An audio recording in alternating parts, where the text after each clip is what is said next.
In today's video, I'm going to teach you how to stop attendees moving through PowerPoint slides in Microsoft PowerPoint. If you've ever shared a presentation and found people clicking ahead or jumping back, this walkthrough will give you full control. We'll use a built-in setting that locks navigation so only the controls you provide can move the deck forward. Start by opening Microsoft PowerPoint. Once PowerPoint is up, open the presentation you plan to deliver. It's best to do this with the final file you'll actually present so you can test everything right away. Look to the top of the window where the ribbon lives. This is the menu bar with tabs like Home, Insert, and so on. Click the Slideshow tab to reveal all the presentation settings.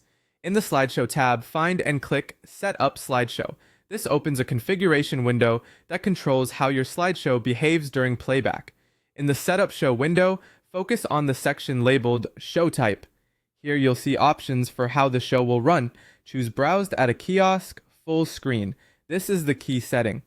Kiosk mode is designed for unattended displays, but it's perfect when you want to prevent attendees from advancing slides with the keyboard or mouse. Selecting kiosk mode disables standard keyboard and mouse navigation for viewers.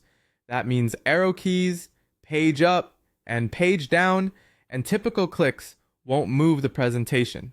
Instead, the only way to progress is through on-screen action buttons, hyperlinks you add to shapes or text, or any automatic timings you've set.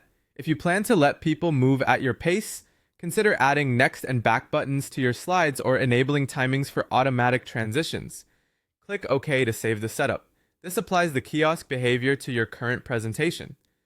Now run the slideshow. You can start it from the Slideshow tab or by pressing the usual start commands. With kiosk mode enabled, attendees won't be able to skip around. Only the action buttons you've placed or the controls you've designed will move the slides. This is especially helpful when sharing your screen in a meeting platform because it prevents accidental navigation and keeps everyone on the same slide while you speak.